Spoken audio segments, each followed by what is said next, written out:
През тази седмица парламент обсъди промените в Закона за съдебната власт, в които част от темите бяха свързани с декларирането на магистратите дали са масони. Нека си припомним част от дебата и започваме разговора в студиото. Не е въпросът в това, че не малка част от тях са просто едни впиянчени ченгета от Държавна сигурност, които си играят на рицари и се обличат в чаршафи. Това не е проблем на българската съдебна система. Огромен проблем, реален, не хипотетичен проблем е на българската съдебна система, че част от тези облечени с чаршафи ченгета, всички много добре го знаем, всички многократно сме го коментирали, осъществяват нерегламентирани контакти помежду си.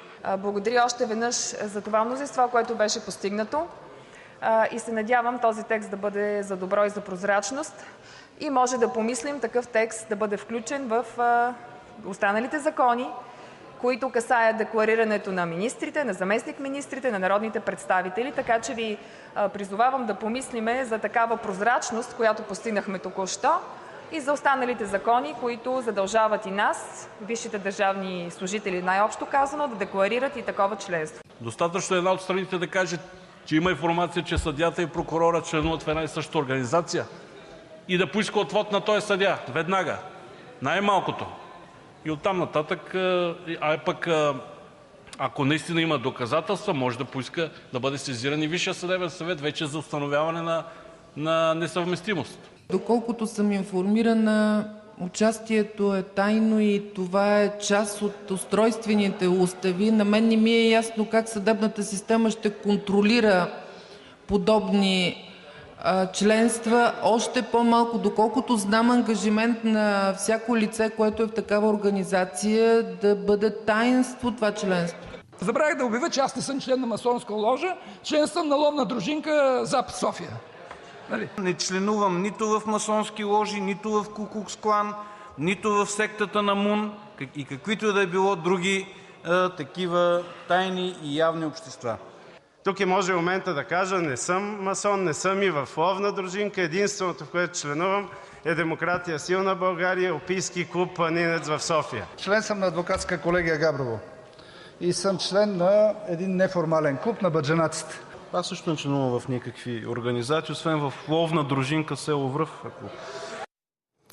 Сега тук е Румен Ралчев, велик приор на приорат България на рицарите тамплиери и масон от 33-та степен. Здравейте. Здравейте. Аз ще ви лиша от удоволствието да казвате какъв не сте, защото обявих какъв сте в крайна сметка. Обаче, разпознавате ли се в това определение, което Радан Кънев каза, в пиянчени ченгета, които се обличат в чаршафи и си играят на рицари?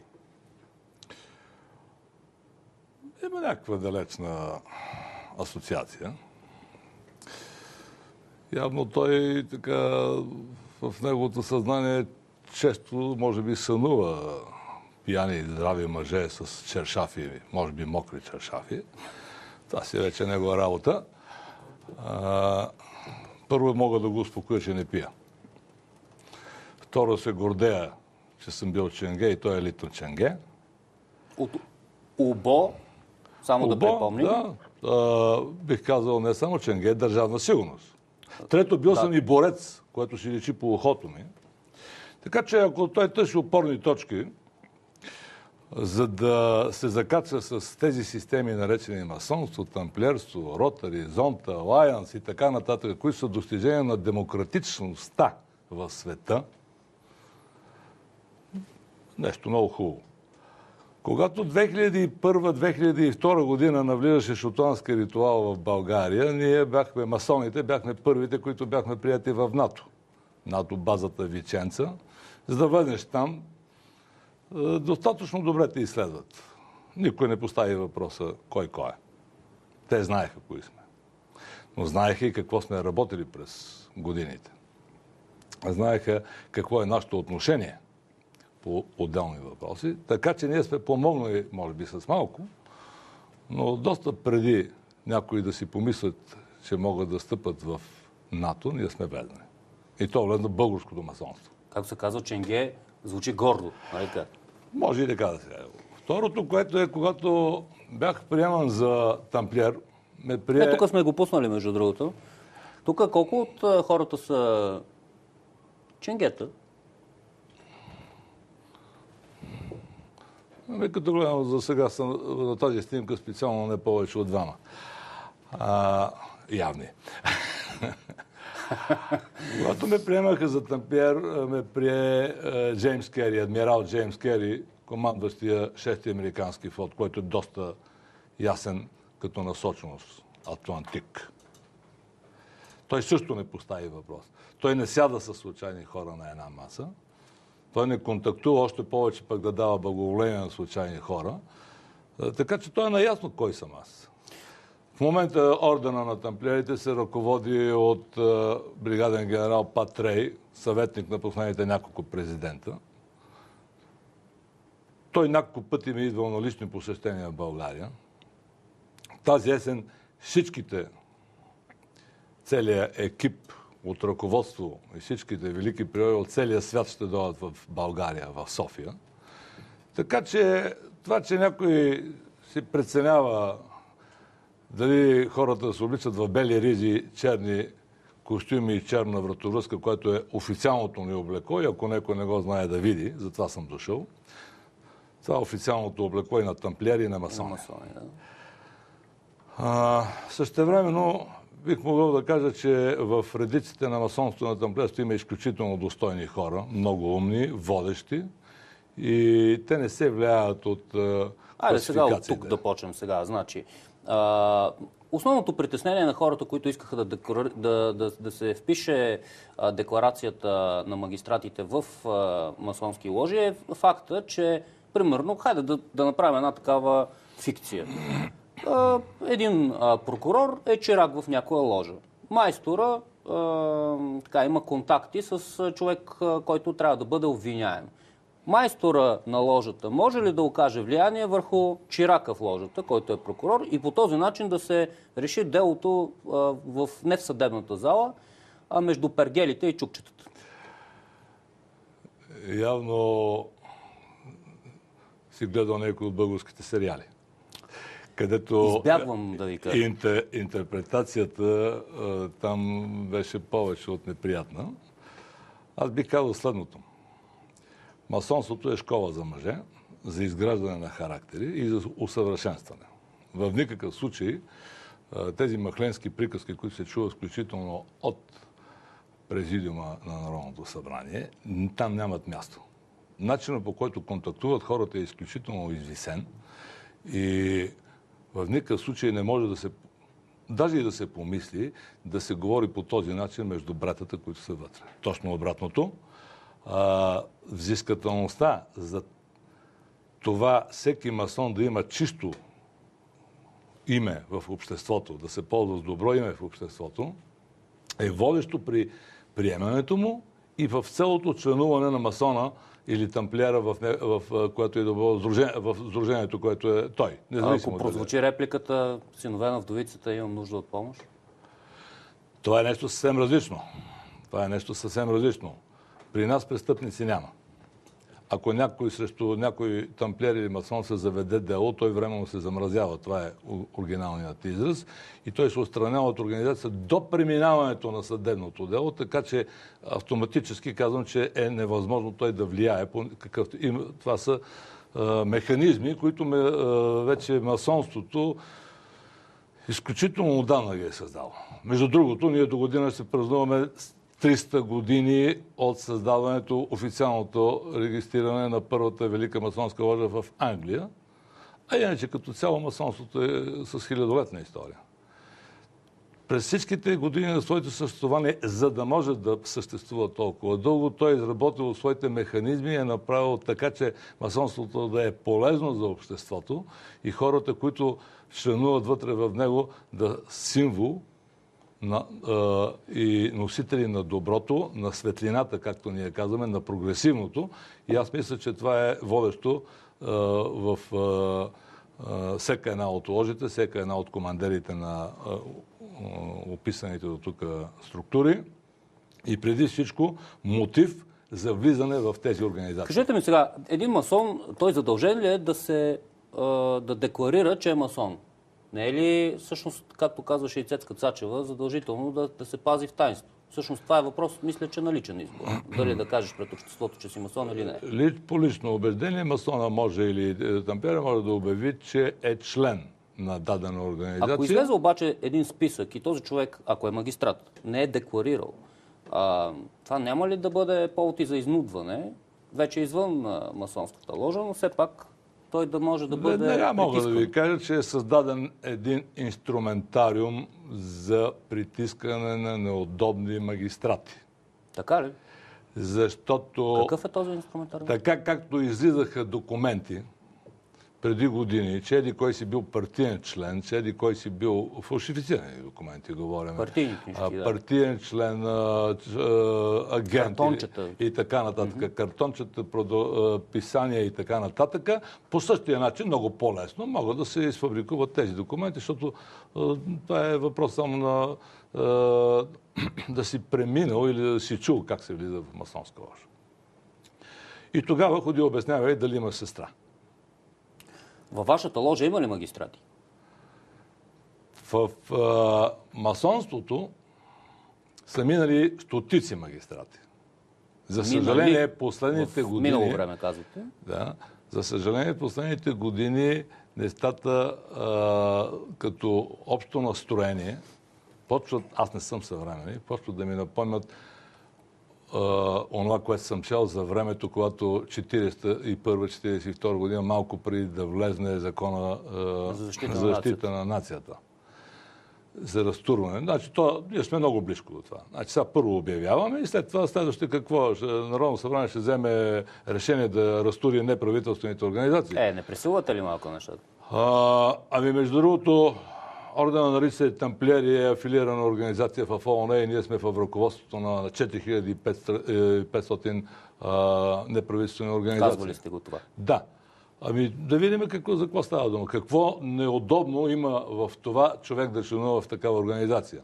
Какво неудобно има да се членува в масонска организация, която е многомилионна, поне в щатите са 2,5 милиона. Факта, че някой брат може да помогне на друг брат в ложа, без това да е пред общественото мнение и съмненията, че може да стане и с заобикаляне на закона. Ето тук, както преди малко се споменава, достатъчно да си в едно сдружение на баджанаците. И пак ще се събира с някой да си пиеш ракията и там са много по-безпринципни приказките, защото не знам за какво баджаначество става дума. Добре. Казахте стотици магистрати. Вие познавате ли магистрати всъщност масони? Колко са те? Колко масони и всъщност членството на в масонска ложа гарантира ли растеж в кариерата като магистрат? Не. Не, точно обратното. Във всички случаи мога да кажа, че тези магистрати, които са минали през масонство, са недостойни хора. За съжаление се наложи. Минало време, казвате? Минало време, защото по моя информация всички замразиха своето членство. И това е нещо много неприятно, защото това е един интелектуален потенциал, който работеше в полза и на Великата ложа, на всяка ложа и в полза на обществото. Защото тогава, когато, за съжаление, все по-редко масоните се обаждат, защото са много тайни, те са вгледани навътре, защото сега ще уреждаме вътрешните взаимоотношения, кой е по. Но и това време ще мине. Започна една консолидация и във всички случаи тази консолидация тук до година-две ще приключи и именно за това сега се атакува масонство, защото в момента той е най-слабо. То в момента е най-слабо. То е разединено. Има 5 велики ложи с мъже, има 7 велики ложи смесени с жени и мъже и отдолно има няколко привнесени отвън. Всичко това са масони, това са над 10 000 души. Това излиза все едно, че е някакъв клуб по бизнес интереси. И да се приближим до по бизнес интереси, защото влизането в масонството, човек трябва да има една определена потребност. Това е навлизане в едни езотерични форми на мислене, които ти доставят удоволствие, тъй като се сблъска с непознати неща. Когато си вече на 40, на 50 години, много редко ти се случва да се сблъскаш нещо непознато. Добре, дайте сега от членовете на Висшия съдебен съвет. Колко са масоните в Висшия съдебен съвет, пример? Не мога да ви кажа. И да ви знам. Не можете или не искате? Значи аз нямам право да посочвам. Да, аз не казвам имена. Казвам... Само мога да кажа, че във всички случаи, и там, и където и да било, ако някой е бил масон, той отдавна е напуснал. Защото още веднъж казвам, че няколко години подред се провежда целенасочена кампания и то от тези, които не беха приети в масонството, основно срещу магистратите. Така. А защо не се говори срещу политиците? Доста се говори. А защо тогава... И то доста цинично в интерес. Защо тогава...